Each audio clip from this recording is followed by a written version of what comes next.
Very good morning. आज हम लोग क्या सीखने जा रहे हैं?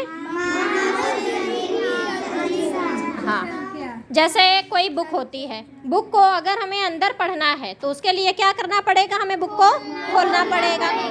तो उसी तरह से हमें अपने पेट से लेकर के पीठ तक के बीच में ऐसी क्या क्या चीज़ें हैं जो हमारे शरीर को पूरा कार्य करवाती हैं, या जो जो चीज़ें हम शरीर द्वारा करते हैं, तो उसके लिए हमें अपने शरीर के पूरे अंदर के भाग को देखना होगा। ठीक है, तो सबसे पहले बाहर के भाग को समझिए। ये हमारी क्या है? ये नाक, मुंह, गर्दन, हाथ, सीना, पेट, और ये कमर के नीचे का हिस्सा। अब ये सिस्टर्स तो सब लोग जानते हैं, बॉडी पार्ट सब लोगों को पता है ना? जी नहीं। सबको पता है ना अपने बॉडी पार्ट्स? जी नहीं। चलो अब एक परत खोल दो। ये कौन सा हिस्सा है? कोशिकीय जाल। यहाँ देखो जाल नुमा आकृति दिख रही है, ये क्या कहलाएगी? कोशिकीय जाल। क्या कहलाएगी? कोशिकीय जाल। ये हमारी कोशिकाएं हैं, गुच्छे गुच्छे गुच्छे जैसी दिख रही हैं चारों तरफ। ये पूरे शरीर में फैली होती हैं। ठीक है, देखो मस्तिष्क से लेकर के ये नीचे एड़ी तक ये आकृतियाँ फैली होती हैं। यहाँ देखो कुछ मोटी आकृतियाँ दिख रही हैं, कुछ पतली आकृतियाँ दिख रही हैं, कुछ लाल आकृतियाँ दिख रही हैं, कुछ नीली आकृतियाँ दिख रही हैं। इनमें क्या अंतर है बताओ? नीली आकृतियाँ क्यों हैं? ठीक, बहुत अच्छे। इनमें जो अशुद्ध ब्लड है वो रहता है, और जो लाल आकृतियाँ हैं उनमें क्या है? Very good.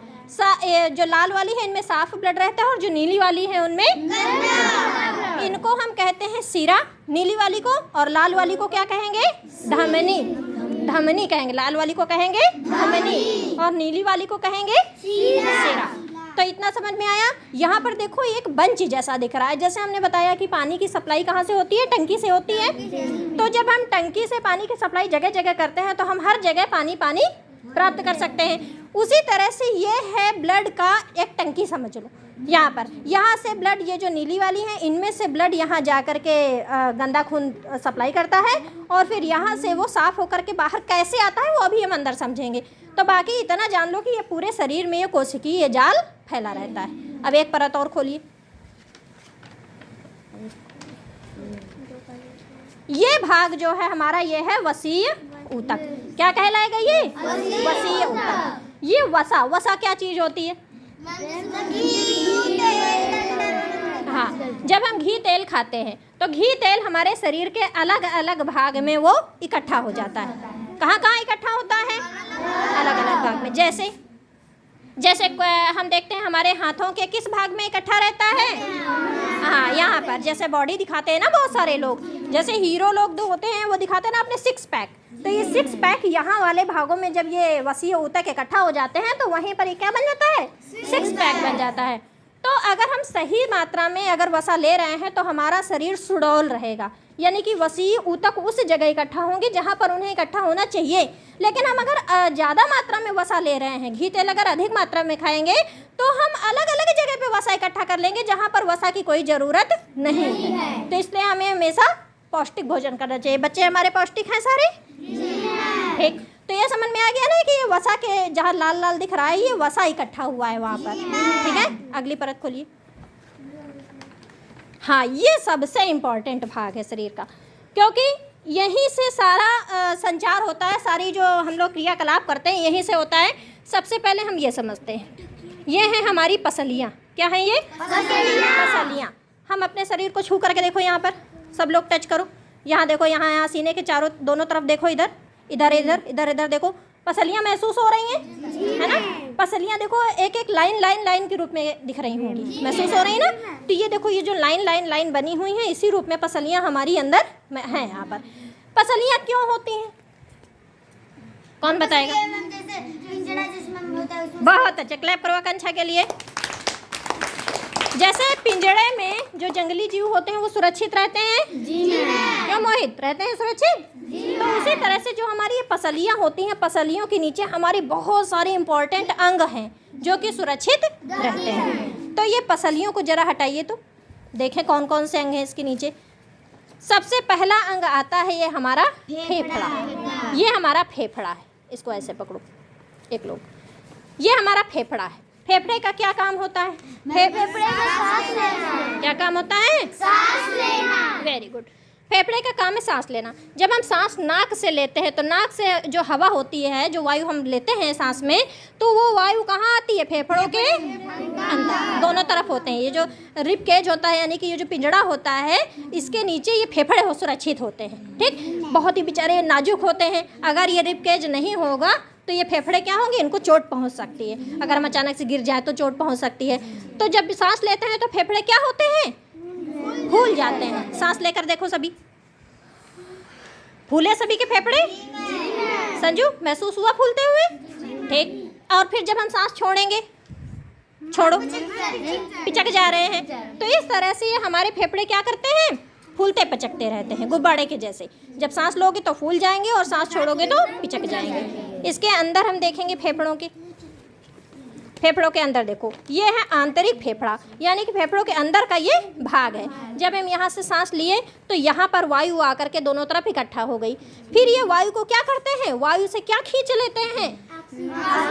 शाबाश, ऑक्सीजन खींच लेते हैं। और बाकी जो वायु बचती है, यानी कि जो दूषित अंदर की वायु है, उसको भी उसी में मिक्स करके फिर धीरे से ये बाहर निकाल देते हैं। ये क्रिया निरंतर चलती रहती है। हम सो भी रहे होते हैं तब भी फेफड़े हमारे क्या करते रहते हैं? सांस लेते रहते हैं। ठीक, थोड़ी धीमे लेते हैं लेकिन सांस लेते रहते हैं। तो इसमें हमेशा निरंतर यही क्रिया चलती है कि इनको वायु लेना है, वायु से ऑक्सीजन खींच करके शरीर के ब्लड में सप्लाई कर देनी है, और बाकी जो बचता है अशुद्ध चीज़ें उनको बाहर फेंक देते हैं। इसको पकड़ो, इसको, ये क्या है? पित्ताशय। क्या है ये? इसका क्या काम होता है? हाँ, पित्ताशय में पित्त भरा रहता है। कभी कभी देखते हो सुबह सुबह हमारा जी मिचलाने लगता है, तो अगर हम उल्टी किए बात से मुँह, तो क्या होता है? कुछ ग्रीन कलर का, लाइट ग्रीन या लाइट ब्लू कलर का कुछ पार्ट्स निकलता है अंदर से। वो पार्ट क्या होता है? पित्त होता है। ठीक, उस भाग के शरीर में आवश्यकता ये है कि ये थोड़ी सी मात्रा में, चींटी का जितना बड़ा मुंह होता है उतनी मात्रा में आवश्यक होता है शरीर के लिए भोजन को पचाने में। ठीक, अधिक मात्रा में जरूरी नहीं है, अधिक मात्रा में नुकसान करने लगता है। फिर ये हाँ, जहर के बराबर हो जाता है, फिर नुकसान करता है। तो इसका काम समझ गए, ये पित्ताशय है, पित्त की थैली है ये। इसको ऐसे पकड़ लो। ये है हमारा हृदय। इसका क्या काम होता है? जब हमने शुरू में बताया था, वो जो गुच्छे वाली आकृति जो दिखाई थी, वो इससे संबंध रखती है। ये मेन हमारा सोर्स होता है। बच्चे की सबसे पहले शरीर में यही संरचना बनती है। तो ये है हृदय। हृदय हमारा काम करता है ब्लड के लिए सर्कुलेशन का, यानी कि ब्लड जो गंदा खून है वो इसमें आता है, फिर हृदय उसको साफ करता है, साफ करके पुनः उसको पूरे शरीर में सप्लाई कर देता है। क्या करता है हृदय? सप्लाई कर देता है। अब हृदय के अंदर देखते हैं क्या है। देखो, ये है हृदय के अंदर के प्रकोष्ठ, यानी कि हृदय के अंदर इस तरह कमरे जैसी आकृति बनी होती है। इधर जो गंदा वाला ब्लड है, यानी कि अशुद्ध ब्लड है, वो शरीर से आ करके यहाँ पर स्टोर होता है। उसको शुद्ध करके हृदय इधर भाग में भेज करके धमनियों द्वारा वापस शरीर में सप्लाई कर देता है। ठीक, अब इसको बंद कर देते हैं। अब हम आते हैं अपने उदर में। ये है हमारा उदर। हृदय को बंद कर देते हैं, उदर में आते हैं। उदर में क्या होता है? शाबाश। जब हम खाना खाते हैं तो खाना हमारी नली से होकर के यहाँ उदर में आकर के इकट्ठा हो जाता है। उदर कहाँ पर होता है शरीर में? बताओ अपने हृदय में टच करके।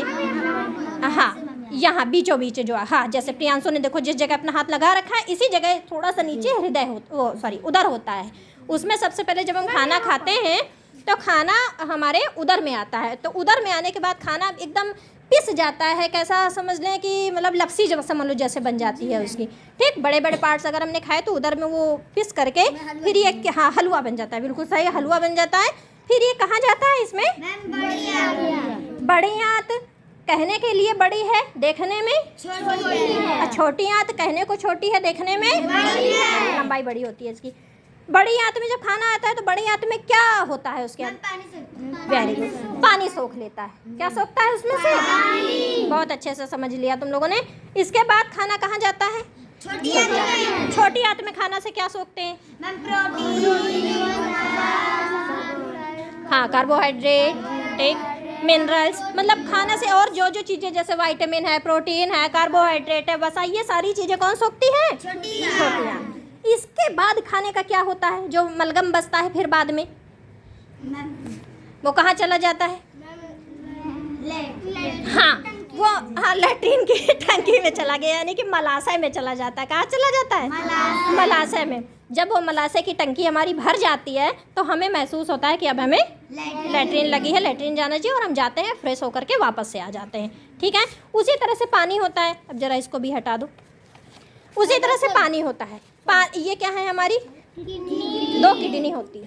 ठीक, मानव शरीर में कितनी किडनी होती है? 2। पानी जब हम पीते हैं तो पानी हमारी किडनियों में आता है। किडनियाँ क्या करती हैं? हमारे शरीर का शुद्धिकरण करती हैं। जितनी गंदगी होती है, जैसे हम पसीने से, देखो पसीना हम लोगों के शरीर से निकल रहा है, ये गंदगी निकलती है शरीर की। शरीर में जो गंदगी इकट्ठा होती रहती है वो गंदगी पसीने के माध्यम से, टॉयलेट के माध्यम से, ये सब बाहर हो जाती है। तो जब हम पानी पीते हैं, पानी किडनी में आया, शरीर की बाकी गंदगी ऑलरेडी किडनी में इकट्ठा हो गई है, तो पानी में जब गंदगी मिल गई तो वो पानी को बाहर निकाल देती है। पानी सहित उस गंदगी को किडनी कहाँ निकाल देती है? मूत्राशय में भेज देती हैं। मूत्राशय में भी एक टंकी ही समझ लो।